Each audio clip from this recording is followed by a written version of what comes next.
Have Kirk, Jenny, Rob so far, and just if there, if anyone else is brought up to the table to comment on anything, could you please introduce yourself before you speak? So, what we're going to do, members, because I'm assuming this could take a while, we'll do the presentation, then we'll do all the questions, any questions members of the committee have, and then we will move to lunch and then go back to the item to debate it. I want to give this full amount of time, so I don't want to end up trying to rush people or extend for the period over lunch, because our staff deserve a break before 2 or 3. So thank you very much. Thank you, Mr. Chair. I'll just very quick introduction, and Kirk's got a brief presentation just to touch on the main points in the report. I thought it'd be useful just to, before we got into it, just to recap the scope of this review, and in particularly what it's not trying to do. So this is when Streetscapes was, when Council took over the management of the road corridors last year, it was agreed that there would be a review of the weed control operations, and that was really an acknowledgement that at the moment we do things very differently in different parts of the city, using different methodologies, all trying to get to the same end point but in different ways. So this review is very much looking at how we do it at the moment, what the options are for doing it in a more equitable way or a standardised way. It's certainly not and doesn't attempt to be an assessment of risks of agrochemicals or glyphosate, but it is very much looking at the existing methodologies we use and using them as the baseline on the assumption, I guess, that they are all acceptable methodologies to use, to continue to use. So there's been quite a lot of discussion about glyphosate and other issues. We make no attempt in this report to address a lot of those issues around risk assessment and safety. So if I just hand over to Kirk now, he'll take you through a quick presentation. Thank you. And also to my right, Jenny Gargiulo, our principal environmental specialist.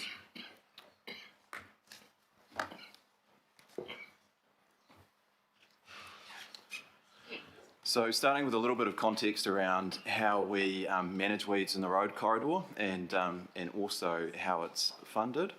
Auckland Transport is the road corridor authority, so they have ultimate responsibility for weed management. They are funded both through Auckland Council and the New Zealand Transport Agency. And then Community Facilities carries out weed management in the road corridor on behalf of Auckland Transport. In terms of the purpose of meeting today and also next steps, we are seeking an endorsement of our recommendation from the committee. We can then seek a decision from Auckland Transport, being the road corridor authority, on that recommendation. And then from there we can confirm regional budget that's being allocated to weed management in the road corridor and what this will look like on a per kilometre basis for local board allocation. The challenge that we have at the moment is that weed management in the urban road corridor falls under the lump sum that we pay our contractors for streetscape maintenance.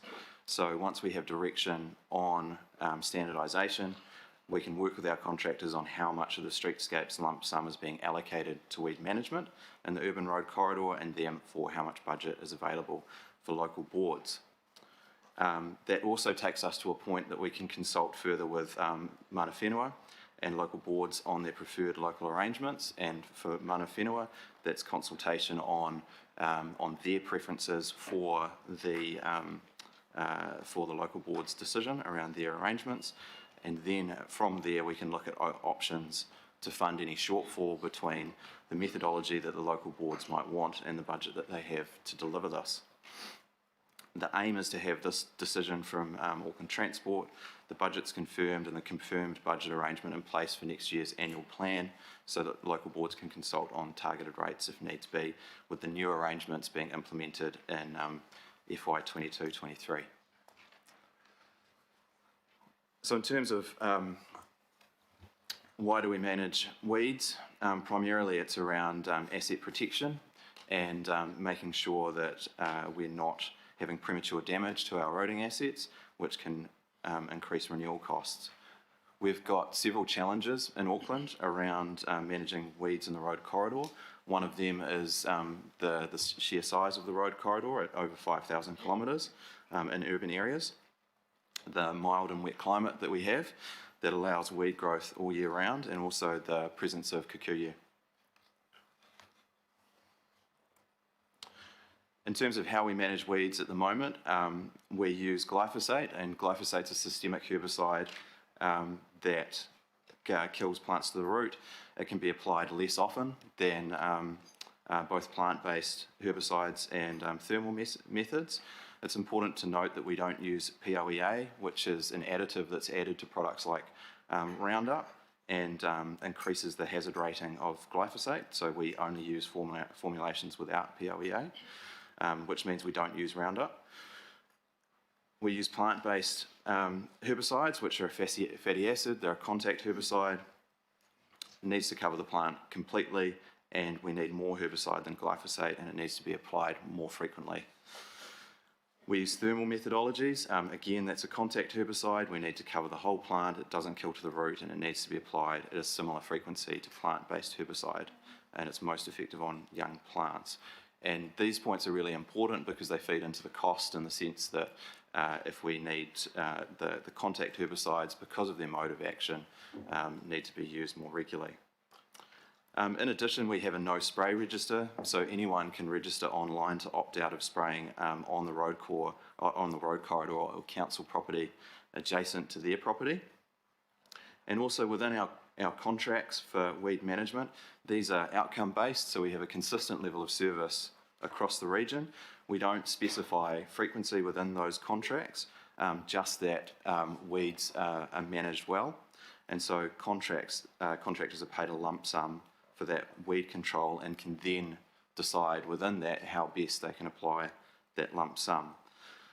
In addition, we have KPIs related to agrochemical reduction and innovation, and this, along with the outcome-based contracts and the lump sum, create a really strong incentive for innovation. And so in relation to weed management, we've got a specific example of Ventia, one of our contractors, using foam stream, which is an alternative method to hot water and steam that they see has the potential to reduce water use, greenhouse gas emissions and costs associated with other thermal methodologies. And that's something that they're doing now, and that's facilitated by the way our contracts are structured.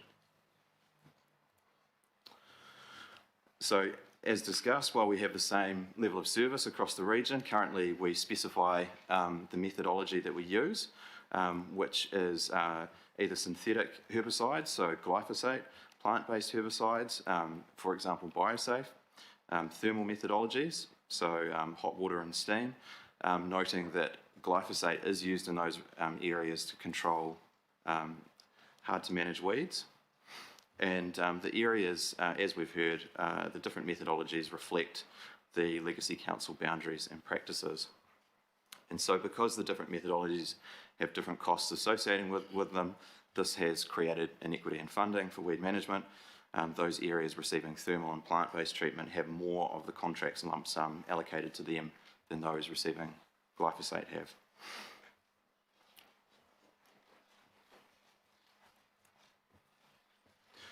So in terms of costs, we supplied costings and the recommendations we put to local boards in September, which were estimates based on feedback we had from our contractors, and were primarily an indication of the differences in cost by methodology. Following our last environment and climate change workshop, we have worked on, following our weed management political advisory group, we worked on providing updated costings as a request from councillors. And so these costings that you're seeing here and that are in the report for today are the updated costings that they've received, that we've received. So the averages that these are averages based on what our contractors, what their costs are, and it's based on their experience in Auckland delivering these services, but also for City Care, their experience delivering the thermal methodologies in Christchurch. So importantly, it's worth mentioning that the cost of thermal can vary significantly based on frequency. If the frequency is lowered and is supplemented with herbicide, then the cost comes down. And this is the case for legacy contracts and the pricing that has been included as an appendix to the report that came from the PwC report in 2015.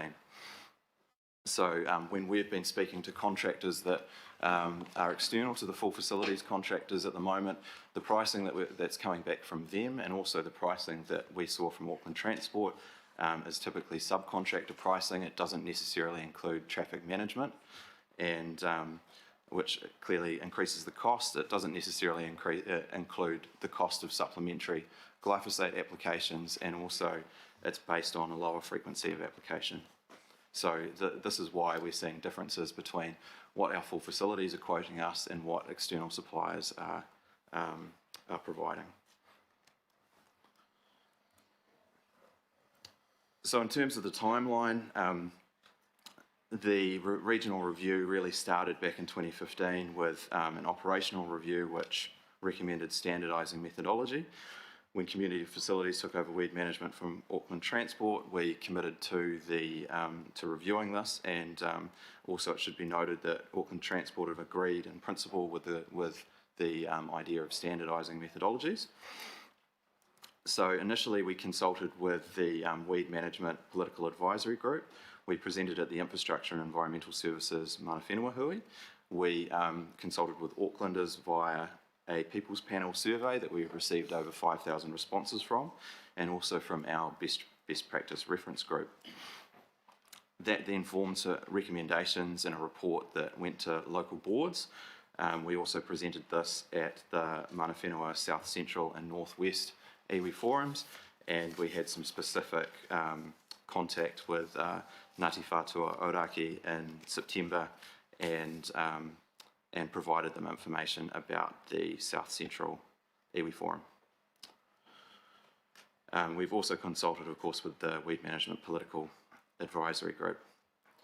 So in terms of, broadly speaking, the feedback that we've had is that we had 12 local boards that are currently receiving glyphosate supported the recommendations, with another 7 local boards not in support of the recommendations.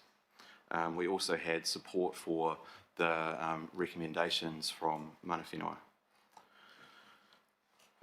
So we're now bringing these recommendations through to the Environment and Climate Change Committee to inform then decision making that needs to happen from Auckland Transport.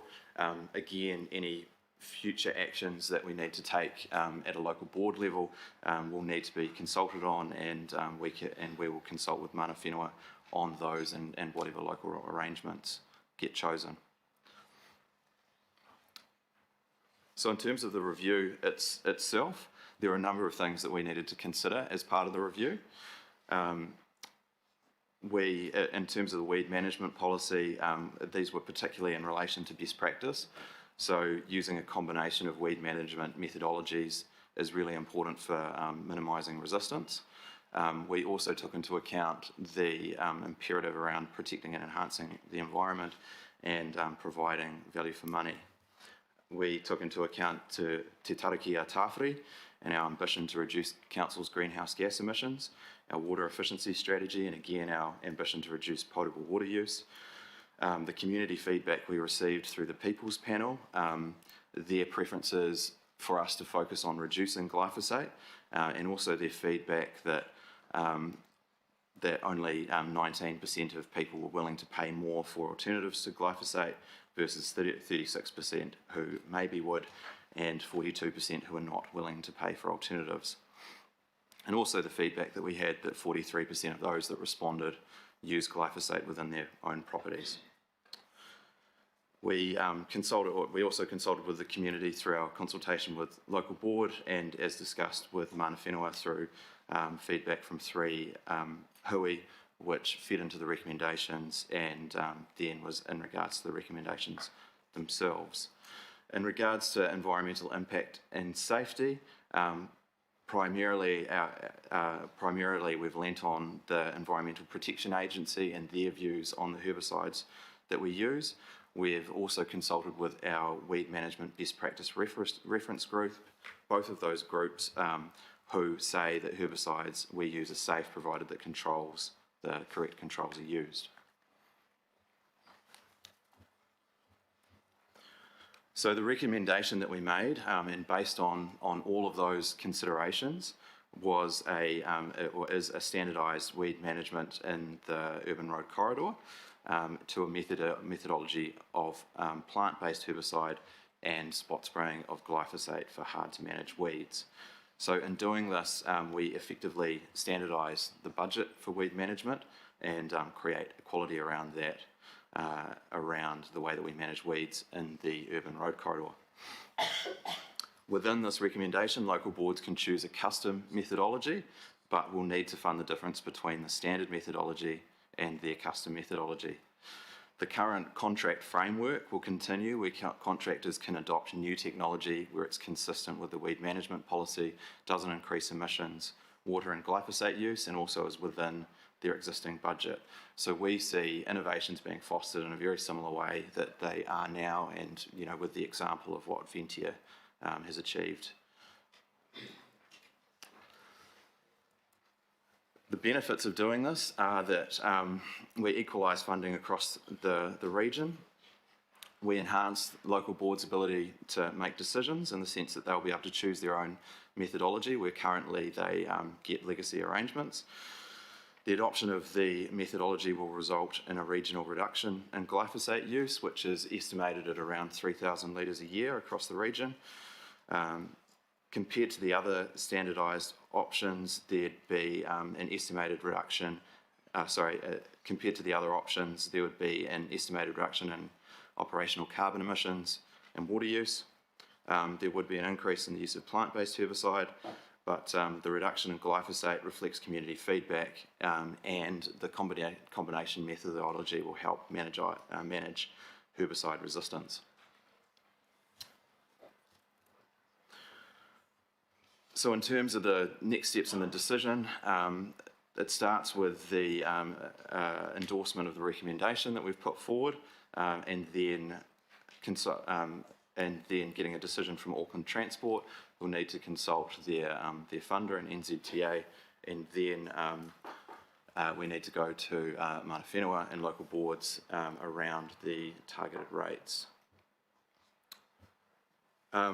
Lastly, I just wanted to pick up on some of the points that were raised earlier. What we're talking about is the curb and channel and hard edges, and also what we're talking about is less than 1 litre of active ingredient of glyphosate per kilometre per year. We don't spray on playgrounds, we mechanically edge parks, and the recommended proposal will reduce glyphosate use across the region. This is in the urban area only, so it's not relevant to necessarily to all of those that have rainwater supply. The NZTA subsidy that we've talked about before isn't really relevant for this discussion. It forms part of the budget that Auckland Transport gets, but it doesn't affect the total budget envelope. It's merely a proportion of the budget.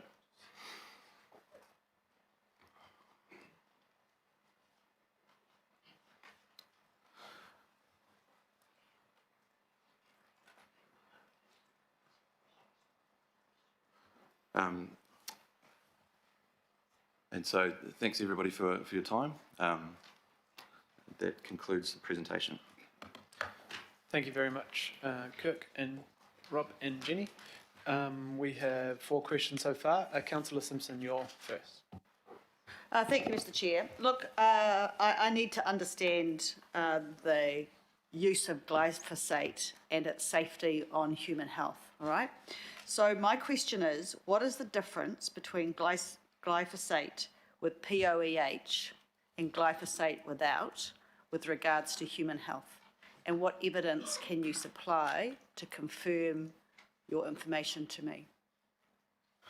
The main difference is that Roundup, for example, which has POEA in it, has a human health hazard rating. So that's something that needs to be declared on the product. The product that we use doesn't. So the product that we use, the glyphosate product we're talking about, does not have a human health rating because it is not damaging to human health. It's as long as we use it within the controls that are specified. And we do, and you are Yes. suggesting we do. Okay. Absolutely. So And your evidence around that? How can I be sure that I'm doubting you, but well, I can read a quote from the EPA. So, based on the balance of scientific evidence, we consider that provided users follow safety instructions on the labels of products containing glyphosate, it can be used safely to ensure no harm comes to people or the environment. people and the environment. Okay, thank you for that. And my second question is just a confirmation statement about the NZTA's funding subsidy.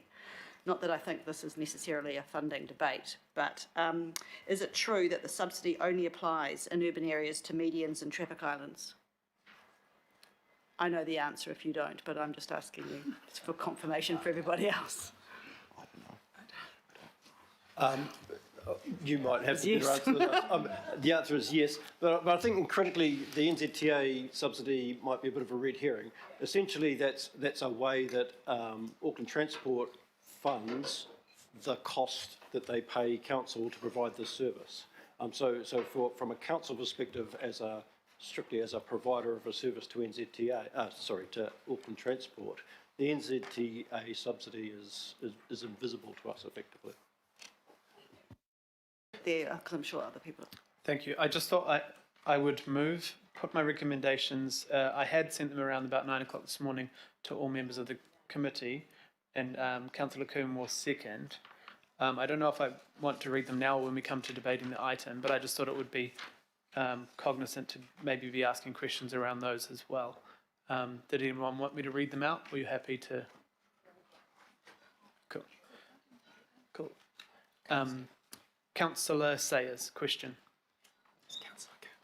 Yes, I'd just like to pick up on Councillor Simpson's question around the subsidy. I know it's not, I understand what you're saying in terms of but in terms of Auckland Transport, it's kind of important. So the question is, would alternative methods, i.e. hot water or foam, attract a subsidy from NZTA? We'd have to confirm that with Auckland Transport. Could you? Yeah, Yeah. Thank you. I'll just add, my understanding is the subsidy is for the delivery of weed control, vegetation control in the road corridor. As long as that's being done effectively, then the subsidy is available. Cool. Councillor Walker. I'll just pick up first on some questions there. So I have a Lagoima that covers off the subsidy from NZTA to Auckland Transport. It quotes the amounts per year that are based on the invoice from Parks to Auckland Transport and then submitted to NZTA. And it's pretty clear to me that it certainly covers off weed management in the road corridor across a range of methodologies, and that NZTA is agnostic as to methodology, and they state that. I'd just like to confirm that, and I'd like to put this document on the public record because it is public. So can you confirm that? Yes, as we just... Okay, and then the other question that was asked of you was around Roundup and the formulations in it. Can you confirm also that EPA, who you quoted, did not make any comment specifying whether glyphosate had an adjunctive in it such as what you mentioned or not? I just want to be very clear on that because Councillor Simpson asked a question around that. In your answer, you said that EPA say it's safe to use so long as it meets certain requirements. But I just want to substantiate whether EPA actually make any particularised comment on these additives or not. We haven't, I don't think we've looked whether there was a specific comment. What we looked at was the difference in the human health rating. And the quote that I provided before was in relation to glyphosate in general. Correct. So I just wanted to substantiate that, because that's at odds with your previous statement, and obviously that's on the public record and this is being recorded.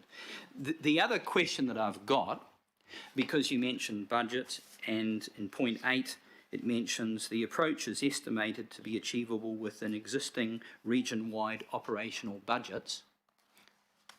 That's in the report.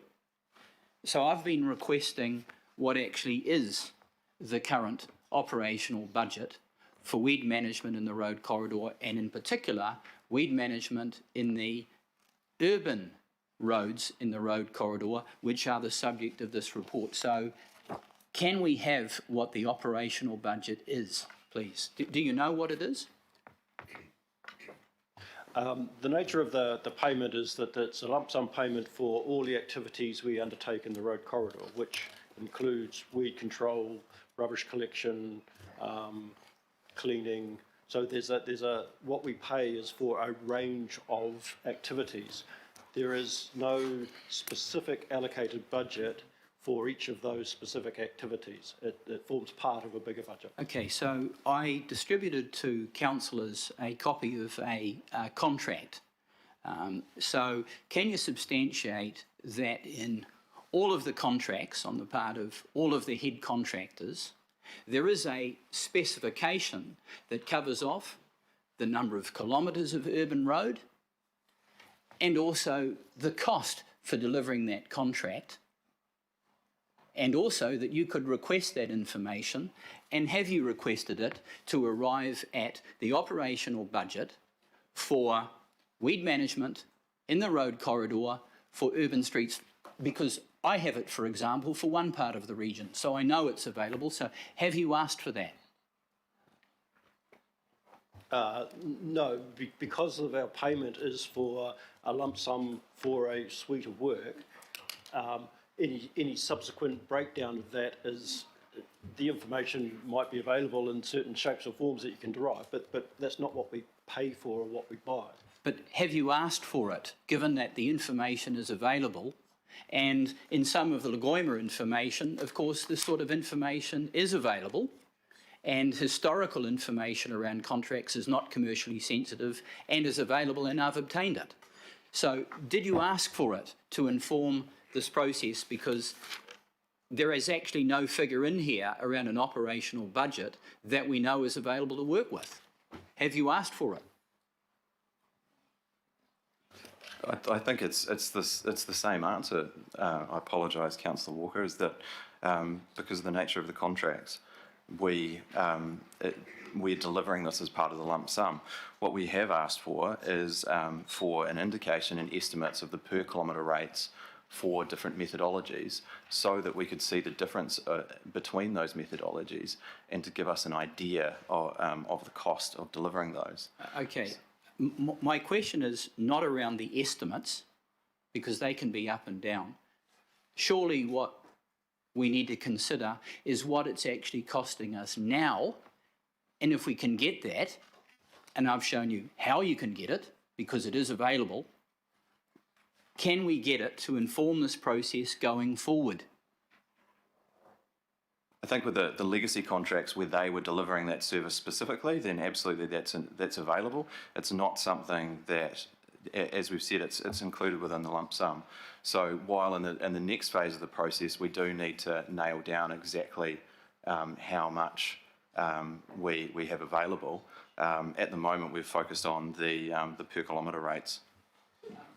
Just as an aside, I mean, this information, for example, would cover off other useful information that councillors might like, including renewals in the road corridor.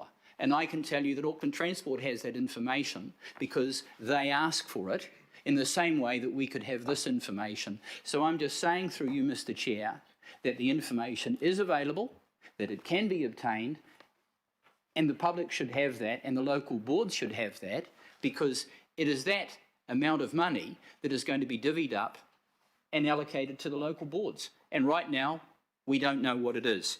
So I'll just put that to one side, but my question remains on the table. I'd certainly like to have it.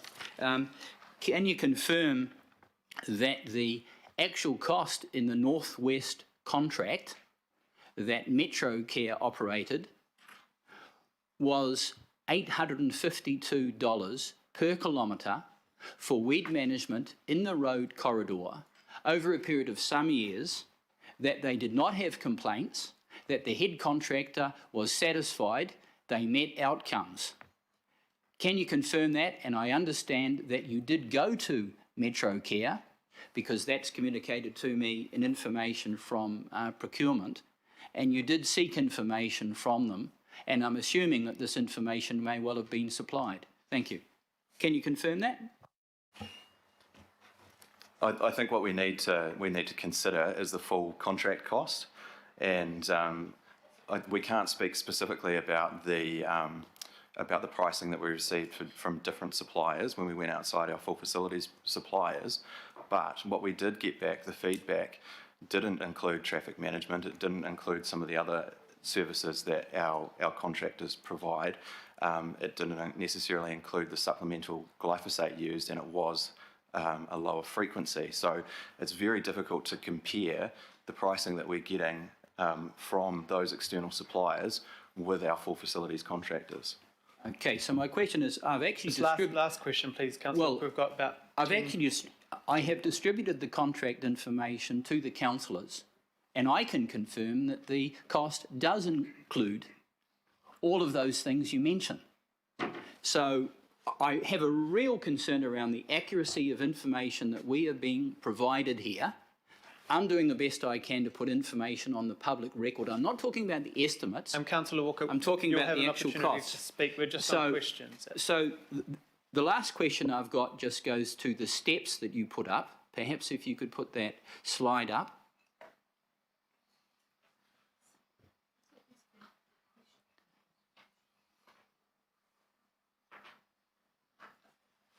The earlier one that goes to steps, that's the process of going through NZTA and so on. That's it? Okay. So in terms of arriving at an equitable situation, would not the first step around equity not be the issue of some form of standardised methodology, but would not the first step be arriving at what the budget is that is available, and then allocating that budget according to, let's say, kilometres of urban road across the various local boards? Should not that be the first principle in terms of equity, certainly as it goes to financial equity, rather than this process that could end up with less budget available to local boards?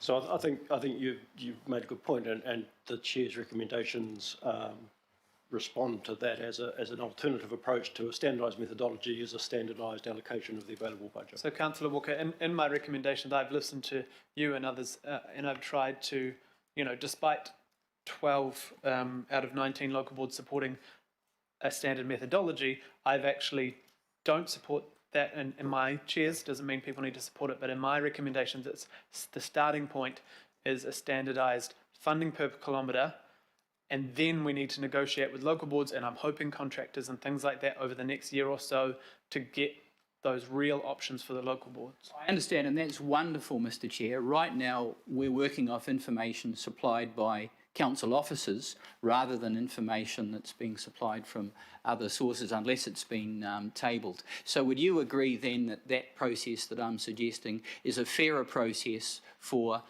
local boards, and from the perspective of financial equity also fairer, and would enable local boards to choose the methodology that they want? Yes. And my last question, Mr. Chair, because it's not in here, one very last question. Councillor Walker, I'm going to go on to, we've got 10 people waiting. I'd like to get, okay, and then we can come back. Just switch your microphone off, thank you. Mayor Goff, thank you. Thank you. I've got several questions. I'll try to keep each of them brief. The first thing has to be about safety, and we're working on the advice of the New Zealand Environmental Protection Authority. Can you explain to us why you are confident that their advice is science-based and not politically based, such as in the United States, and that they have done the work that they needed to do? Look, I think it's fair to say that we haven't undertaken a review of the decision-making that the EPA has undergone. We have based our decision on that advice because that's their role. As I think some of the speakers earlier today, it is a big and complicated issue, the safety of glyphosate, and it doesn't take much reading into the available literature to discover how complex and how varied the research and findings is. So if there's a desire for council to have a more fundamental review about the safety of these methods, then that's a reasonably substantial piece of work. No, sorry, I'm not asking that because I don't think we're set up to do it, and I don't think we have the expertise. I listened very carefully to all the presentations this morning. Some of them suggested that the EPA had sort of made this decision without doing any work on it, and I just wanted to know whether you were confident that while they might not have done the work themselves, that they went through the process thoroughly of analysing the data on the safety of glyphosate used in the proper way. So we haven't done an audit or review of the EPA process to form a view of whether that's appropriate or not. We assume it is because that's their job. It absolutely is their job. Secondly, I just want to confirm costs. The difference between what you're proposing in the recommendations as amended by the Chair and what we would need to do if we use the same methodology as used on the North Shore, that would be another $10 to $11 million a year in expenditure. Are you confident that your costing is right? So that's based on average estimates we have from our contractors. Now, there is, I think all of my colleagues would believe there's absolutely scope for further negotiation with contractors, further interrogation of their subcontracting price. So while that's based on the information we have, I think there's probably scope for a more cost-effective. So on the status quo, the best estimate you've got is that we'd need another 10 to 11 million, but you might be able to negotiate that on the edges. Thank you. The third thing is, first time I'd heard the figure, the reduced use of glyphosate following your recommendations would be 3,000 litres a year. Is that correct? And how does that compare with the total amount of glyphosate used across the region each year? Sorry, I can't give you the numbers in terms of the total amount of glyphosate used across the region, but the existing, sorry, just give me a moment. So, per kilometre, it's an average in the glyphosate-only area of 2 litres. Sure. So that's where the reduction would come from, because if you introduce the plant-based, you're halving it. Sorry. Okay. Yeah. Yeah. So at the moment, in those, at the moment, sorry, I'll just check that this is the correct one I'm looking at. So it's this one. This one here. That's an increase. So the combination would be a decrease. Yeah. Sure. But that's this one based on the existing. Yeah. Yeah. That's Sure. based on the maths of Yeah. Yeah. So it's 3,000 litre reduction on around 6,000. So that's a 50% reduction we're talking about. Yes. That's significant. I'm a little bit bemused that we haven't highlighted that factor. That's what I thought when you said we use 1 litre per kilometre a year and we do 5,000 kilometres. But you're talking about your recommendations reducing glyphosate use by 50% a year. Yeah, absolutely. Okay, I just think that perhaps it went over my head. I don't know whether it went over everybody else's. Sorry, Mr. Chair, can I just ask another couple of quick ones? Yes. I listened with some concern about Andrew Brown from Ngāti Whātua saying they only heard about this a couple of days ago, but I heard you say that back in September you advised them of the consultation process where they could go to be part of the iwi consultation process, and you offered material to them about it. So I'm just trying to figure out where the miscommunication is if Andrew didn't think he'd heard anything about it, and you've told us actually you have dealt directly with Ngāti Whātua. They had the opportunity to attend a forum and they were offered information. I just want you to confirm that that is correct. Yes, and I guess with respect to Andrew, we both work in big organisations, so yeah, these I'm sure these things happen, and you know, we're absolutely happy to and will engage with Andrew directly now that we've made the contact on the next phase as well in terms of local arrangements. Okay, two more questions, if I may, Mr. Chair. The consultation, obviously, with the local boards, I think you just gave us the figure, Mr. Chairman, 12 were for, and what you're recommending, 7 against. With mana whenua, how many people turned up at those consultations, and what was the balance of the views about the recommendations that you're making on that? We've been trying to get more information on those hui in terms of all the exact people that attended and so on, and unfortunately we don't have that. We haven't been able to get it in time for the meeting. But the balance of views of those who attended? But the minutes in terms of the views were that they were positive about the recommendations, and particularly about the focus on reducing glyphosate. Thank you. My last question. I'm not sure whether I heard John Gillen correctly, but glyphosate is currently used on the North Shore for spot spraying, or is not used? I'm a little confused about that. That's correct, it is. So it's currently used? Yes. So, okay, it's not a case of none being used to us requiring a whole lot more glyphosate used. There'll be some increase in use in the shore, but the baseline is that some is used already for spot spraying. Correct. If the local boards that currently have thermal choose to go with a combination methodology, then there would be an increase in glyphosate use. Thank you. Member Karen Wilson. Kia ora. I'm hoping to compress this so you know exactly where I'm going to go. And it's not going across. So, working off Mayor Goff's kōrero around mana whenua consultation, and I note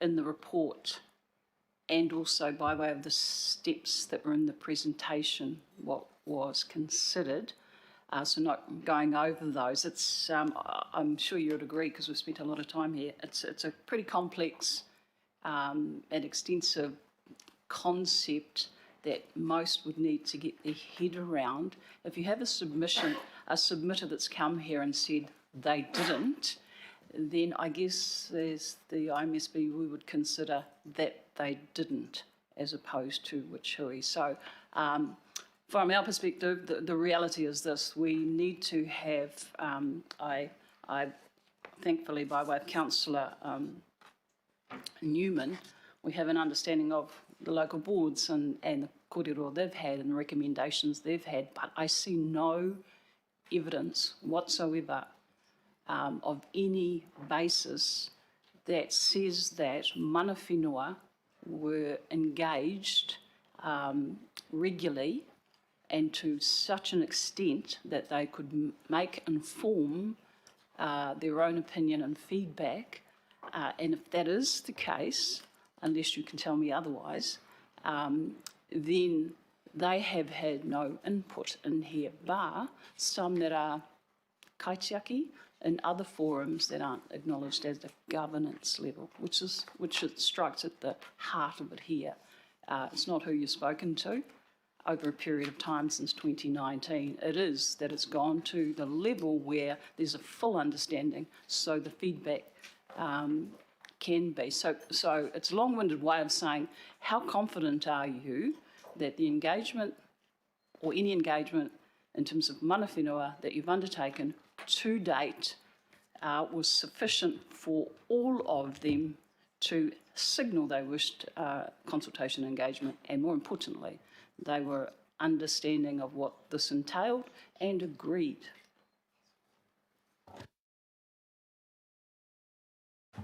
So the consultation was guided by the advisors that we have in council, so we are confident that in the consultation that we've undertaken.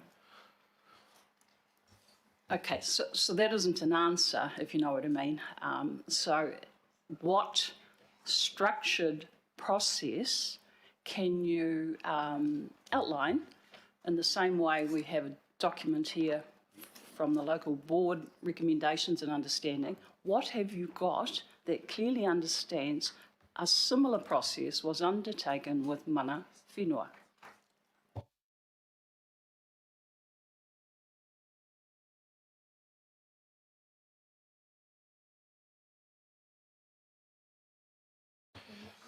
So Karen, just to hopefully answer this, so the consultation was primarily through those established engagement hui, where there was where Jenny captured the feedback during the discussion of that meeting and provided that feedback back to the attendees to either confirm or add to their feedback.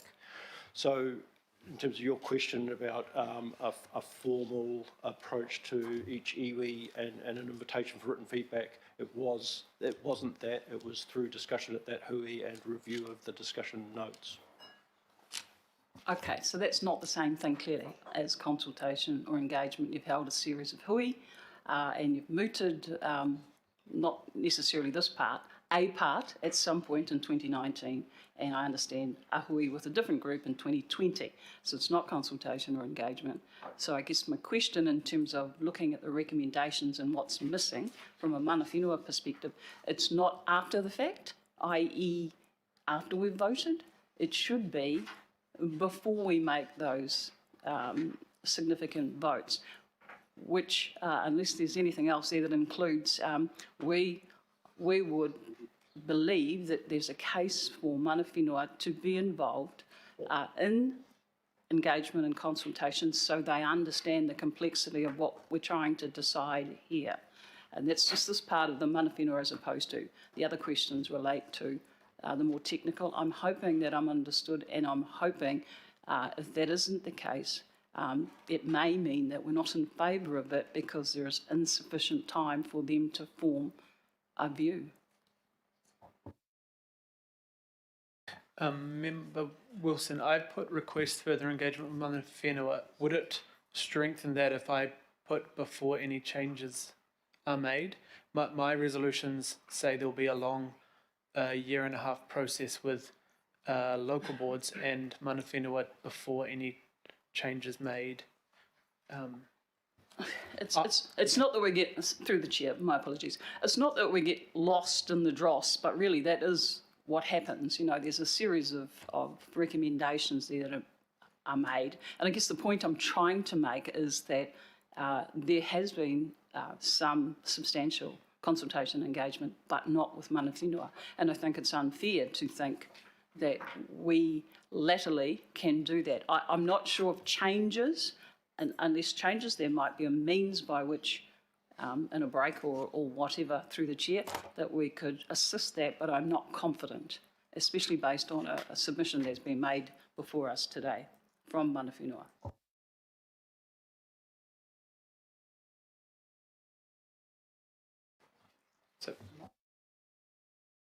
So that was more of a comment, or did you need more confidence from Need us? more in a sense that there's lots of work to be covered to ensure that all mana whenua have rightly had the opportunity to feed into this. I know it has not occurred. Hui have happened, but it has not occurred. And then there's an expectation we may or may not support based on a lack of information to mana whenua. Then you would expect that to be addressed before you'd make some decision. In the lieu of that, which is the comment, we would see we couldn't support as IMSB. So just maybe just to respond. So the nature of the chair's recommendations now are that seeking support from the committee to the principle of equitable funding allocation for this operation across the region, and then subsequent discussions around what the nature of the methodology that is undertaken to control weeds locally, and there is that opportunity in that subsequent discussion about methodology to have a much more structured engagement with mana whenua. Just the complexity of this, what is equity? It means different things to different people, and the equitable is what I also would think that mana whenua hasn't had the opportunity to decide. What is important, what is equitable?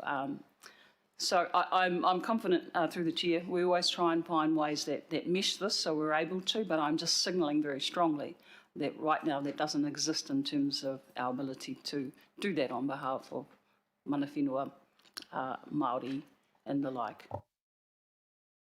Kia ora. Thank you, Member Wilson. Councillor Bartley. Oh, thank you, Mr. Chair. I'm just getting confused around your statement that this will mean 50% less use of glyphosate. Is that right? Because your body language seemed to indicate that you weren't sure of that statement. Oh, it's very small writing on the page. That was my problem. But yes, that's correct, and it's due to that number of local boards that predominantly use glyphosate at the moment, that under the recommended methodology would go to predominantly plant-based herbicide. So if I could ask again, so we have 50% less use, but we're going to see an increase in the local boards that get this, an increase in some local board areas. I just wonder if we could put up the map again, just it might help to explain the changes in a geographic sense. So quite a large area of the region is currently, weed control is currently undertaken purely through glyphosate application. If we find the map, so all the green areas on of the region, those areas are currently undertaken weed control purely with glyphosate. So the standardised that's proposed in the report would see those areas of the region, or the urban areas of those regions, change from a glyphosate-only approach to a plant-based herbicide approach with spot spraying control of glyphosate. So those areas would see a significant reduction in their amount of glyphosate use, and the areas that would see an increase would be the orange areas there, and the red.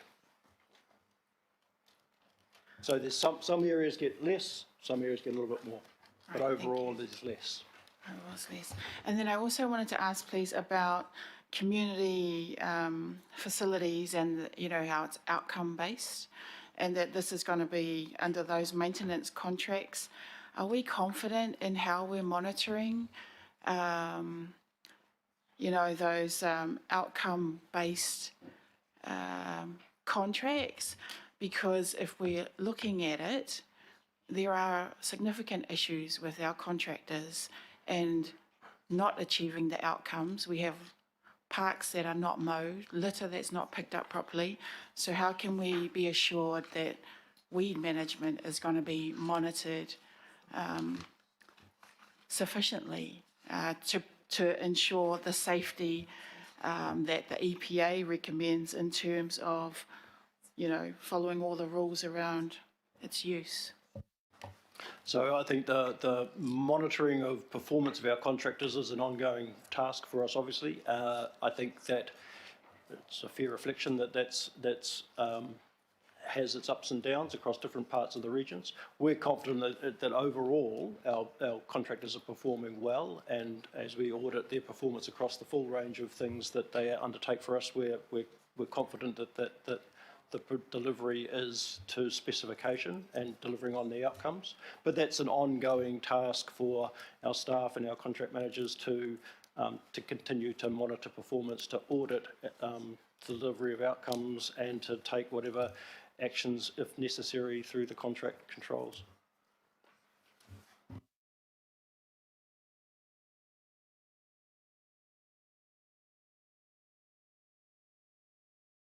Councillor Cooper.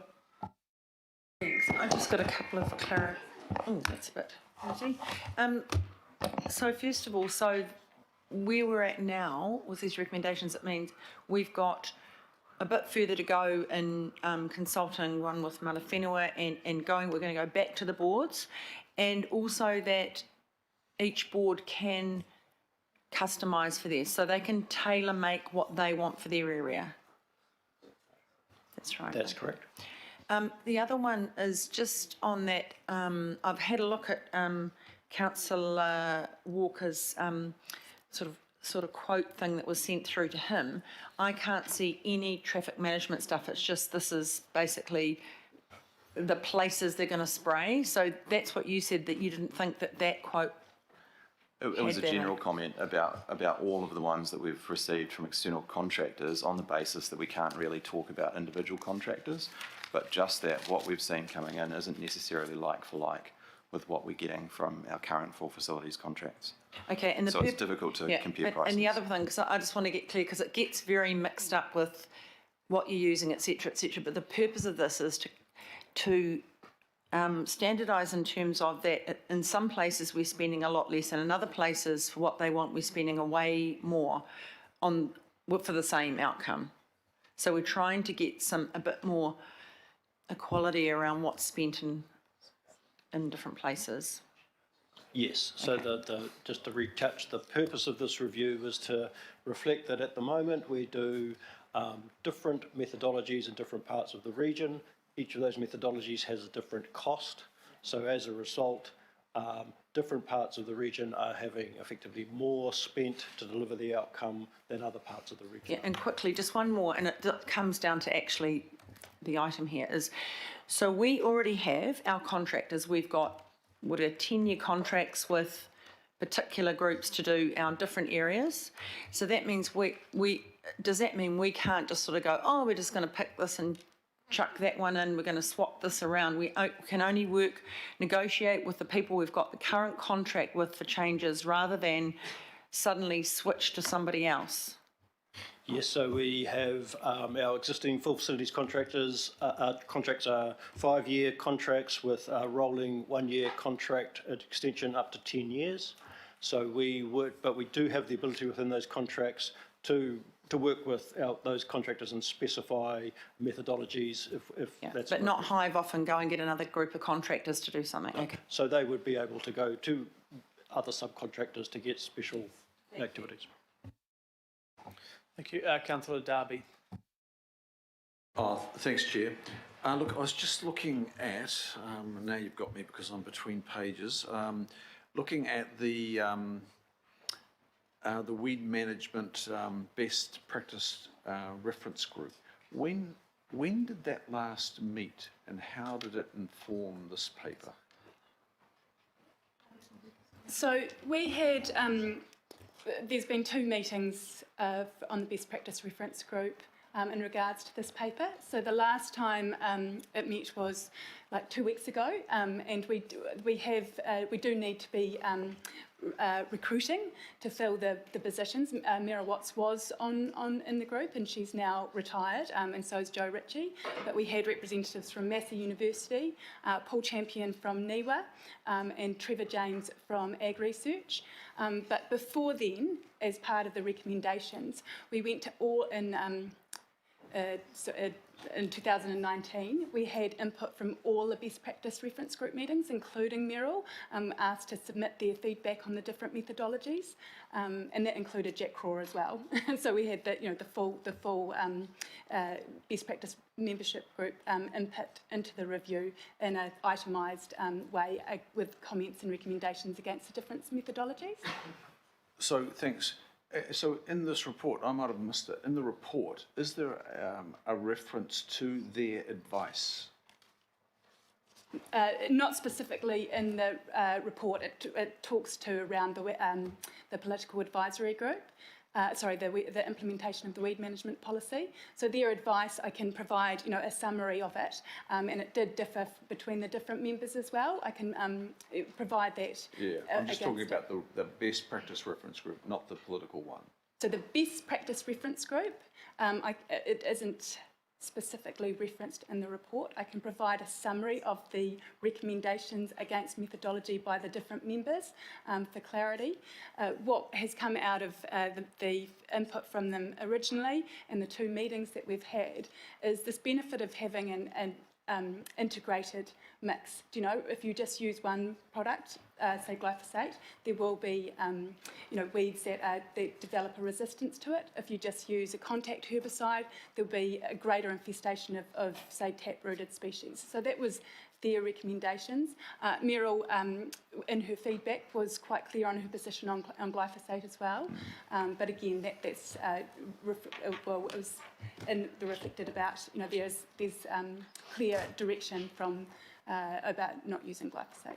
Okay, do you think, look, probably just a question, have we satisfied their brief that, so they were established to ensure that the weed management policy and all operational programs maintain international best practice, and there was a requirement to report to the governing body, which is this committee. So I can't recall the weed management best practice reference group ever reporting. I could be wrong. Have they ever reported to the governing body? So the mechanism, and you've highlighted something that we can confirm, is previously that feedback had gone to the Weed Management Political Advisory Group from the Best Practice Reference Group in a report. But I can do that. Prepare a report on the previous meetings for the Political Advisory Group, and if appropriate, come up to this meeting. Look, I'll just leave it there, thank you, because this is an operational program, but the way I'm reading that brief for that group, they should be reporting through a report or appearing, and there doesn't appear to be a record. So, look, I'm just highlighting that as a bit of a gap. Chair, can I just ask, and I'm not sure who I'd ask this of, I've been dealing a lot over the years with Waipuna, Biothermal, Metrocare, they're called now, or Metrocare New Zealand, they're called now. But they keep changing. Are they a trading company?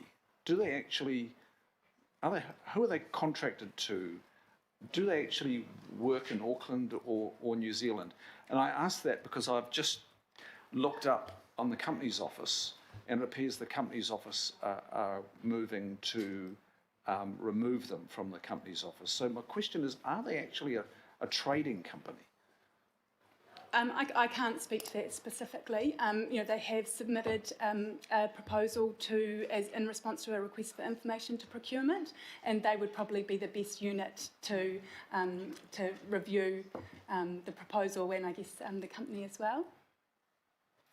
Okay, we don't know at this stage. Okay, thank you. Thanks, Chair. Thanks, Councillor. Councillor Dalton coming in online. Thank you, Chair. I just have 2 questions, clarification. The first one, just regarding the budget. So the budget is bulk funding for the road corridor management. Is it Auckland Transport that allocates and prioritises the funding that goes to weed management? So the outcomes have been agreed for the contract with Auckland Transport, and the budget that's available for that has been agreed, and we invoice them for that work. And just to clarify, the outcome is based on weeds, but not on methodology? Yes, the outcome's essentially to keep the weeds under control.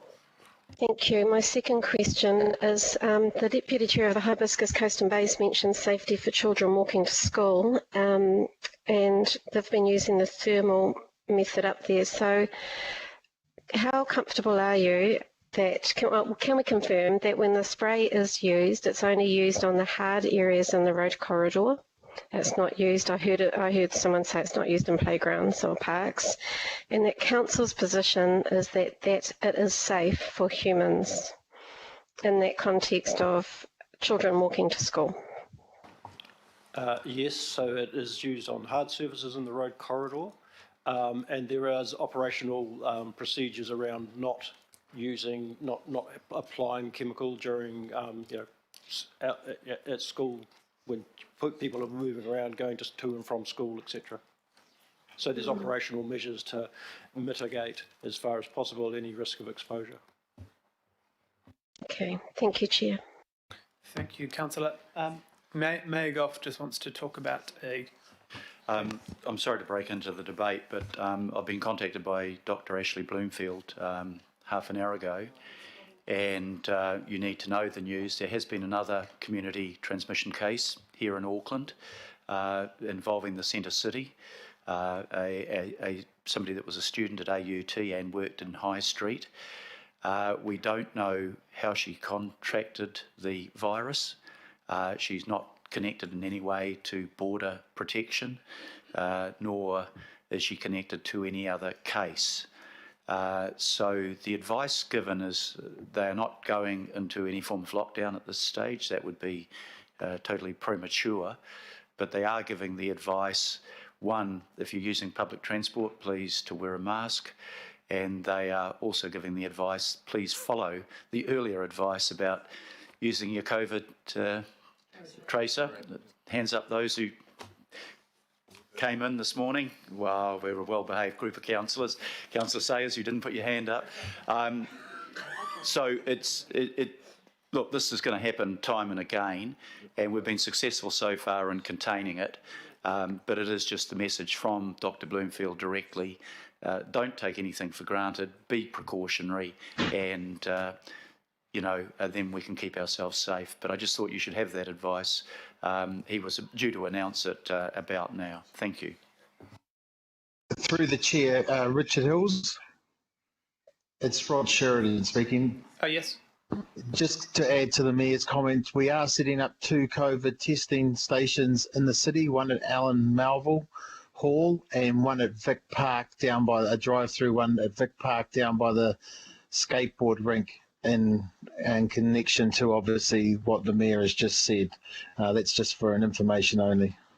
Have you, and I'm not wanting to debate this now, but are they also thinking of doing it at AUT since it's an AUT student? Fortunately, she had not attended classes after she was symptomatic or immediately before. But thank you. Yeah. But I think it's really important, thank you for that advice, Rod, that, again, the other piece of advice, if you have symptoms, please get tested. Thank you for that, Rod, and thank you for that, Mayor Goff. Now, we have 5 more questions, and we're going to have to go to lunch before we get into the debate, unfortunately. Councillor Newman. Thank you. It is interesting. I actually had a couple of questions, Chair, of officers in relation to the substitute recommendations, which have become the substantive, with your indulgence, if that's okay. Because to me, the substantive recommendations are proposed recommendation D, E, G, H, I, and J. So I just want to confirm. So can I interpret D as confirmed support for the goal, etc., minimising glyphosate usage, that at an aggregated regional level that would be achieved under the proposed standardised model that has been mooted by officers? That's question 1. Yes, that's correct. In relation to E, endorsing standardising, the funding per kilometre within the existing regional budget allocation, quote, to maintain service levels. To maintain service levels, I would interpret that if we're maintaining service levels at the current level that we're getting across the community, is that the current service level would be the use of glyphosate in 10 local board areas. Would that be reasonable to conclude? So where we refer to service level, that's the outcome of control of weeds rather than the methodology that we undertake to do that. G, support customised local methodologies within the standardised funding envelope. I'm a little unclear as to how you can customise something locally within a standardised envelope, unless the envelope was set for everybody, and within that envelope you could say, well, go for gold if you think you can do it cheaper. Is that how I should interpret that? Yeah, so how I interpret that is we would look at the regional budget, allocate that to each local board on the basis of how much road they've got, essentially. So there'd be a rate per kilometre of road, work out how much road is in each local board area. That would form their budget envelope, and then there's a subsequent discussion about what appropriate methodologies they've got with that budget envelope as their starting point. And my final, I think it's my final question for the moment, is in relation to proposed recommendation I. Requesting community facilities continue to investigate and prioritise weed management options that include non-agrochemical methodologies. That to me, the prioritisation of agrochemical methodologies appears to go beyond what is mooted in the proposed standardised methodology. Is that have I concluded that correctly, or have I misinterpreted? Perhaps on behalf of the chair, if I can interpret that, I think that's a recognition that the end game we want to get to is continue to reduce agrochemical use to the fullest extent possible, and this is signalling the intention to keep working towards that goal. Yeah, okay, so if I, as someone who probably, my ward's part of the 10 that would have a positive change. I sort of interpret this as majority less, minority more. That's how I'm sort of interpreting this, as we're moving from synthetic herbicide glyphosate to plant-based herbicides, but not thermal, a combination.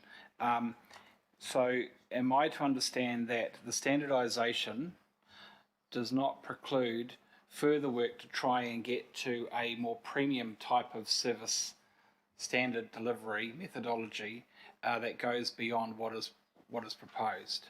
Yeah, I think that's absolutely the intent. So within the budget envelopes that are available, we would look to work with our contractors and respond to local aspirations to try and find the best possible solution within those budget envelopes. And Chair, with indulgence, one more please. I picked up from the discussion today a number of colleagues who are sceptical as to whether the negotiation with the contractors is achieving the kind of cut through that we'd want to achieve beyond the proposed standard. Is there an opportunity for some, I don't know, maybe a line of sight, Councillor Sayers and Councillor Watson through the Strategic Procurement Committee need to be part of this or something, but it seems to be that there needs to be something more, unfortunately more than just a reliance on the relationship that you have with your contractors. Is there a means to be able to address that? I guess to answer it in a roundabout way, I think we need to be mindful that the prices that we've got from our contracts to date have in no way been driven hard to find creative methods. It's been basically what would it cost to do thermal, and they've come back with a cost to do thermal. So there's certainly plenty of scope for, we believe, working harder with those contractors to try and find and explore more cost-effective ways than perhaps the initial price they've given us. Whether there's a place for council oversight of that process and negotiation, I would have to defer to our procurement and people to understand what is able to be done within the contract. Thank you, Councillor Newman, and probably thank you, Rob, for answering those questions. But obviously, I can talk about my resolutions later because that is my big focus: is how do we get to here. Those issues are not for this committee. I don't have $10 million. I'm not the finance chair, and I'm not part of the procurement committee at all. So for this, I'm hoping and I'm pushing through my resolutions that this will give the ability for officers to negotiate for those thermal technologies as we go forward, instead of locking ourselves right now into a standard. Councillor Deputy Mayor Cashmore. Thanks, Richard, and thank you for yours and Pippa's recommendations, and thank you for the staff for this work. I really like the part where you talked about innovation and technologies, and with the current systems that we're using, and using, what is that one that talks about support customised local methodologies, what Daniel was talking about, would that enable us to use what is being used in precision agricultural applications currently for both chemicals and non-chemical, where it's using a camera to identify a particular weed and it spot sprays? That should be relatively adaptive into our contracts. It would probably take, well, I know in the ag sense, it's dropped chemical requirement use, whether natural chemical or else synthetic, by up to 90% in some cases. So we could actually go from 600 to 300 to a hell of a lot less than that again, down to 30. But potentially, I don't know. But is that sort of system enabled by what you're trying to achieve here? Yeah, all of those opportunities are absolutely on the table, and working with our contractors to achieve. If we're clear about the achieving, which we are already in the contracts about minimising agricultural use, we just need to be continuing to work with contractors to that goal. Yeah, the tech already exists, so that's good. Thank you, Deputy Mayor. Councillor Collins. Member Wilcox. Thank you, Chair. Look, I've got a couple of questions, and sadly my brain must be a bit fuddled because I'm still trying to get through this. Are we reducing volume of glyphosate, first of all? So I'm guessing that we're using 6,000 litres, is that right, per year? Or how much are we using? Just a little bit over 6,000 litres. And using the new system where everybody comes on, the application rate would be what? Well, then it would be a little bit over 3,000, yeah. The application per litre would be what? Per kilometre? Estimate, because we're... as an average and an estimate, because we would be alternating plant-based with glyphosate, then we're hoping to see per linear kilometre an average of approximately 2 litres per kilometre go to an average of approximately 1 litre per kilometre in those areas that are using glyphosate. So I'm struggling a little bit here. If there's 9,000 kilometres in Auckland and we're using 6,000 now and we're going to go to a litre everywhere, 1 litre times 9,000 comes to 9,000 litres. I'm kind of struggling with this one. Well, that's correct. If the whole region was using glyphosate, then it would be around, it would be around 9,000 litres. But the whole region isn't using glyphosate. It's just what we saw in the map before. Yeah, but so the figure's less than that. But what I'm saying is, actually, we're going to include everybody in the new regime.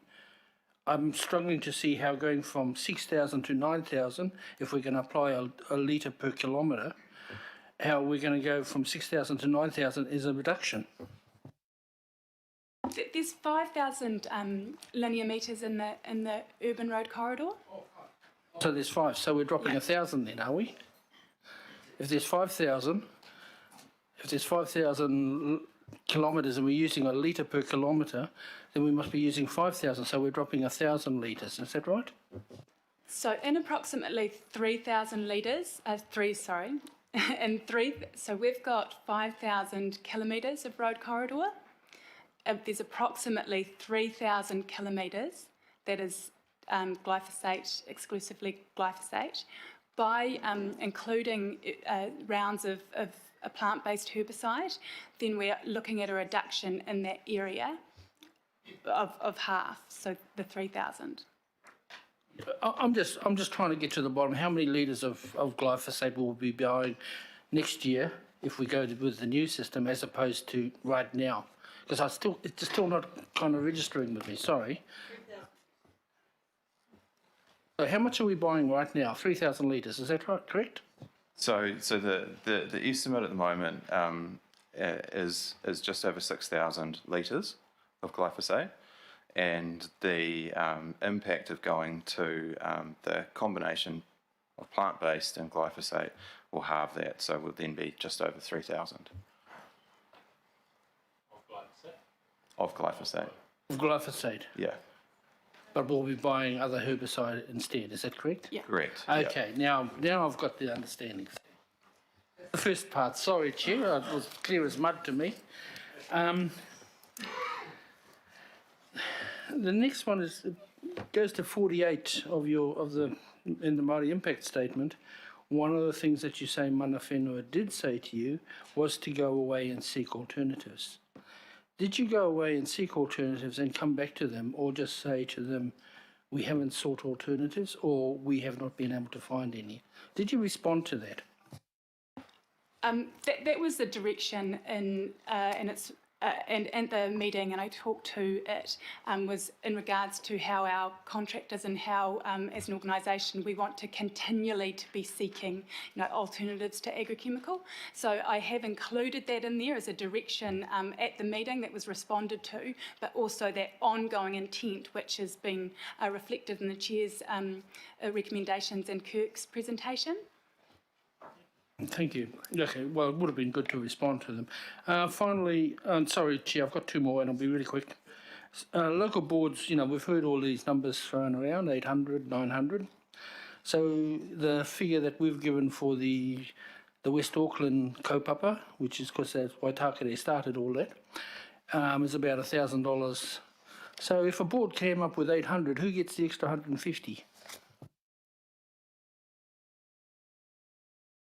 I mean, if the board said we can do thermal for 850, and the Auckland Council can't, I'm kind of struggling a little bit here, because if they could come up with a better deal, why wouldn't we be going for it? And then who gets that extra 150?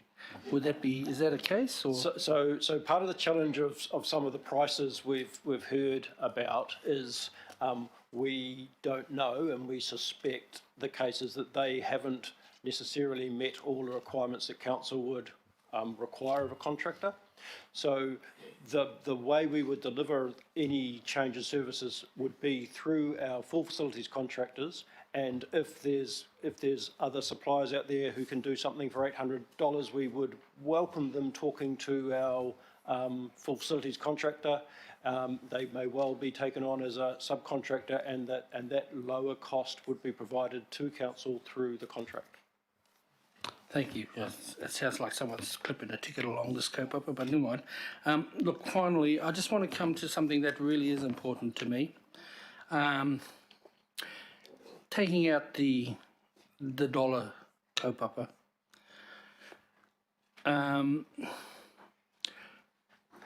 what would be the best method? If we didn't worry about the dollars, what would be the best method? That's a very loaded question. So the best method it depends entirely on what measurement you use to determine what good looks like. If you say that good looks like minimum agrochemical use, then thermal methods or non-agrochemical methods are good. If good looks like the most effective weed control with the minimum intervention, then agrochemical use is probably good. So there's no easy answer to the question of what is good. It depends entirely on what you're measuring. Thank you. Thank you. Member, we've got Councillor Filipina. And then thank you, Chair. Just three quick questions. Rob, can you explain why at the moment with the process we have that the southern boards are subsidising other local boards who use other methods, please? That's one question. So as we talked earlier on, at the moment there's a region-wide lump sum paid to council to undertake weed control in the road corridor.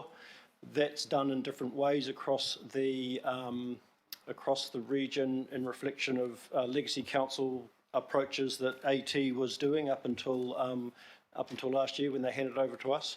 As a result, some parts of the region get a greater portion of the lump sum spent to undertake weed control in their road corridors than other parts of the region. So those areas that get glyphosate only have the lowest proportion of the lump sum spent on weed control in their areas. Other areas that have more expensive methodologies have a greater proportion of the lump sum. So it's really a question of what proportion of the lump sum is allocated to different parts of the region. Okay, thank you. Chair, just got two more questions. Rob, when you went out to the local board in Mana Whenua in regards to engagement,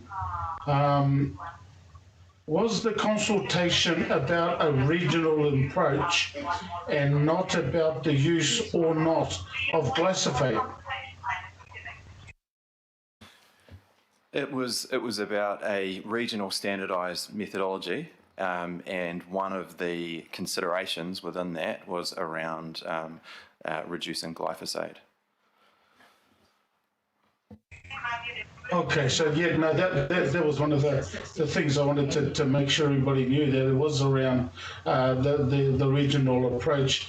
Lastly, our policy about the reduction of glyphosate, would what the chair and deputy chair have put up as recommendations achieve the reduction of glyphosate across the region? So on the assumption that that local boards, when they're looking at their localised methodologies, won't all decide to use glyphosate, then yes, we assume that boards will choose low or no glyphosate options, and as a result, collectively, we would reduce overall glyphosate use. Thank you, Chair. Thank you, Councillor. Deputy Chair. Thank you, Mr. Chair. Kia ora koutou. Thank you for taking us along from the starting point of standardising the budget, and so that we can continue moving towards implementing the weed management policy across the road corridor, because I think this is a good starting point. Just had two quick questions. In terms of our weed management policy, which currently applies to open spaces and parks, is this a clear enough signal to Auckland Transport and how we manage the road corridor that we want that to be done consistently with the policy? Just to clarify, the policy explicitly includes the road corridor? So the policy that's on the website that says it's for open spaces and parks. That's the title. If you delve into the small print, it explicitly includes the road corridor. Right, so this will make it, so Auckland Transport's already, I guess that's another way of asking the question, they're already operating within this policy. Auckland Transport were party to the development of this policy. Okay, that's a good clarification, thank you. And the second part is, it's really useful to see all the local board resolutions and to see that there are 12 who actually supported the officer recommendations, and I think that's quite instructive. So in terms of the approach that we're taking, that this is now an opportunity for a further conversation with the local boards, with Mana Whenua, to actually establish what happens locally. The local boards that have already said, yep, we're happy to do the methodology that's being proposed, does that mean we can get that implemented as soon as possible? We don't have to wait for those outlier boards that might want to have a much more in-depth conversation about different methodologies? We would still anticipate having those conversations with all boards, just to determine, reconfirm what they want to achieve within the budget that they've got available. We would also, in terms of implementation timeframe, we would need to just give some thought to our contractors in terms of any change in methodology in terms of their gearing up and being ready to deliver, and it may well be easier rather than picking off board by board to do it in bulk. So there's the implementation timing will need a little bit of working through. So I guess we want to talk to all local boards. If there's opportunities to do change sooner rather than later, we would. But bearing in mind there are other things to think about in terms of that timeframe. Okay, thank you. Thank you. Last questions from Councillor Watson. Thanks, Mr. Chair. So I just want to make that important point very clear. So as it stands, the resolution standardising the funding on a per kilometre basis, that treats every local board across Auckland equally, doesn't it? Total equity. Yes, that's the intent. Okay, so I think that's important, and I hope people recognise that. I'm still getting over a little bit, Rob, your response to Member Wilcox in terms of what good looks like. When I look at the objectives of the council weed management policy, which I assume is guiding this whole process, yes, correct? I mean, they're all about minimising agrochemical use, minimise non-target effects, ensure public health and safety, protect and enhance the environment. I think they tell us what good looks like, and it's all about public health and safety and minimising agrochemical use. Numbers, and I think that those wording has been chosen very specifically. Is there a difference between minimise, the meaning of minimise, and reduction? No, I mean, I think you make your point well, that the policy does describe what good should look like. There's no, well, I guess the only difference between minimise and reduction is that eventually you might run out of runway to keep reducing, and you stop reducing and you are at the minimum. But it's yeah. No, I think we can be a bit more specific in that. Minimise means reduce something, especially something undesirable, to the smallest amount or degree.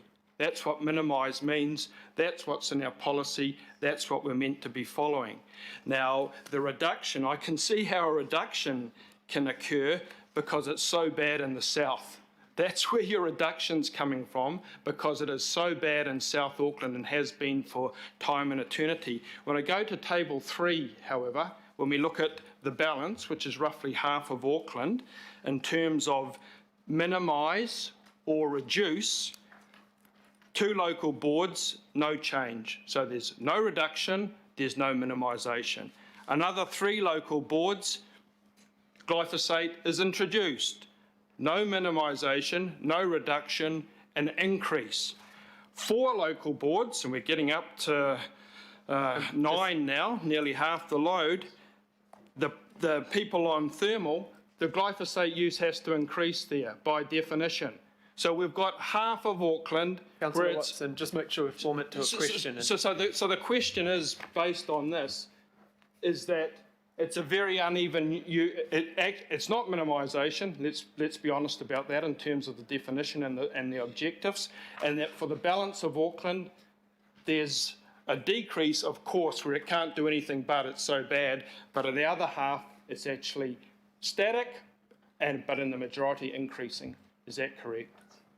That's correct. Okay, thank you. So that's an important point when we're talking about reduction. Now, the other point I just wanted to pursue in terms of the spot spraying of glyphosate, and I heard Jenny allude to it, that there'll be, under the methodology, the standard methodology proposed, and unfortunately that's not what's before us, is alternating plant-based with glyphosate usage.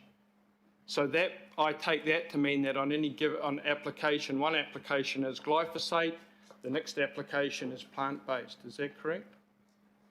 That's correct. Okay, that's a little bit different from going around spraying a little spot, isn't it? That whole application is glyphosate. And I can bring that to bear, Mr. Chair, because when one of my constituents who was in a no-spray zone who got sprayed, they were told there was spot spraying. I went to inspect. It wasn't spraying little spots. It was right up and down her street. So that's an important point to realise, I think. Finally, to the red herring, I think it was, of the NZTA subsidy, I just really need to understand this, and I understand the point about the overall budget. So what happens to the $4.4 million that was provided by NZTA to Auckland Transport and variation thereof over the years? What happens to that money? How does that relate to the budget? So that is a source of income to to Auckland Transport, and alongside the budget that receives from council, and they pay for, effectively they're buying the service that council's providing from council, using both the NZTA subsidy money for that purpose and council money. Okay, so I take that to be relatively germane to the overall cost to the council family. My final question, Mr Chair, goes to this cost. The quoted cost of $8.52 a kilometre, and there was other quoted cost around $1,200. My understanding is that the contractors did take into account traffic management. That was included in their cost. For the proposal procurement? Yes. Yeah, that's correct. Sorry, Kurt was referring to, apologies, was the rate that was quoted in the attachment to the report of the legacy one. So that was the misunderstanding. So those figures quoted by Councillor Walker at that third or half include that traffic management. So that's worthy knowing. So I look forward to the debate, Mr Chair. Thank you. There are no more questions. I just have a few. I just want to reiterate my question around through this whole process is that if what people like Councillor Watson and Walker are asking, and I agree, is how could boards, say, work together or look at other contractors? I know we have these overarching contracts, but say at a time they rolled over or something, how much negotiation can we put in place to reduce that number, and maybe at some point have all of our local boards on thermal because we all work together on a contract that, the size can reduce the amount per kilometre? So, I mean, clearly there's a desire around the table to continue to reduce glyphosate use, and that's something that the 100%. Contracts enable us to do and are explicit about us doing. So that will happen. And we can continue to work with our contractors, and if there are other suppliers that have come up through councillors or others that we can draw our contractors' attention to and promote engagement with, then that all helps the conversation. And will local boards have advice and transparent to, obviously not commercially sensitive, but in a way to have that ability to reduce that cost and get, on their way to thermal technologies around the same cost? Yeah, so I think, look, we would be looking to provide all boards that opportunity. So I think what is clear from this discussion so far is that we need to spend more time with our contractors looking to sharpen their, what is at the moment just a bit of an estimate on cost, to really start to explore with them what is doable and deliverable and at what cost, so that we can provide much more concrete information to local boards to help the decision making. Cool. Thank you very much, and thank you for all the information, and thank you to members of the committee for all those questions and conversations as well. We will break we have to break for lunch. We'll be back here at 2:10 to give everyone long enough to do that. So thank you very much.